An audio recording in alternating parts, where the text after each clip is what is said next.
Hi guys. आज हम बात करेंगे फंडामेंटल राइट्स पे।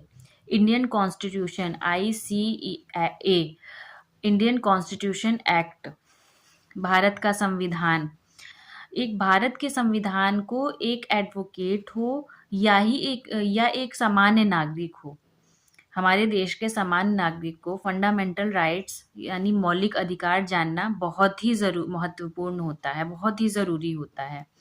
हम इंडिया भारत के संविधान में 7 फंडामेंटल राइट्स, 7 मौलिक अधिकार हमारे क्या-क्या होते हैं, आइए हम इस विषय पे चर्चा करते हैं। Indian constitution act, fundamental rights of ICA, Indian constitution act, Bharat का मतलब भारत का संविधान।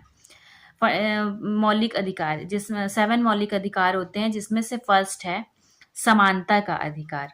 समानता के अधिकार में क्या होता है कि पहले तो इसे मैं ये बता दूं कि इसे इंडियन कॉन्स्टिट्यूशन के आर्टिकल 14 से लेकर 18 तक बताया। इसमें भारत के संविधान में समानता के अधिकार को आर्टिकल 14 से 18 तक में इसे डिफाइन किया गया है, समानता का अधिकार।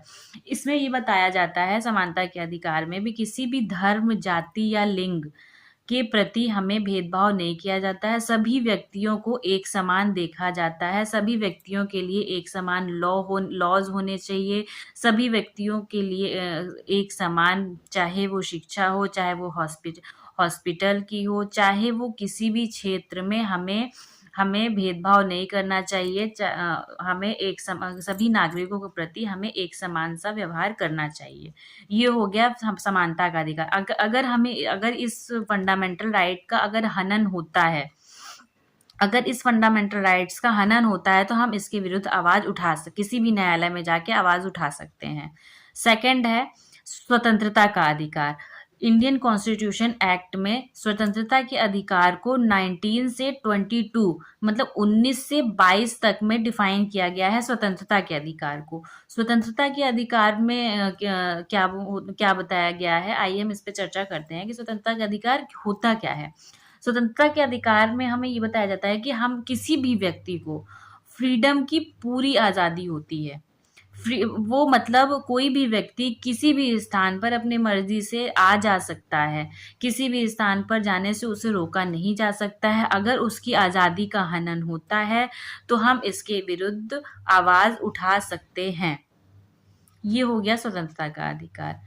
और थर्ड, ये समानता का अधिकार एंड स्वतंत्रता का अधिकार, 2 अधिकार ये हमने आज जान लिए। और तीसरा भी आपको बता दूं, एक है शोषण के विरुद्ध अधिकार। शोषण के विरुद्ध अधिकार, इंडियन कॉन्स्टिट्यूशन एक्ट में शोषण के विरुद्ध अधिकार को 23 और 24 में डिफाइन किया गया है। शोषण के विरुद्ध अधिकार में अगर किसी व्यक्ति को किसी भी प्रकार से टॉर्चर किया जाता है, मेंटली, फिजिकली या अदर किसी भी तरीके से, अगर किसी भी व्यक्ति को टॉर्चर किया जाता है, तो वो उसके खिलाफ आर्टिकल 23 और 24 में जाके इस पे कंप्लेन कर सकता है। ये हो गए 3 फंडामेंटल राइट्स। आगे के बारे में हम दूसरे ब्लॉग में बताएंगे। अब 4 फंडामेंटल राइट्स के बारे में हम आपको दूसरे ब्लॉग में बताएंगे। Thank you.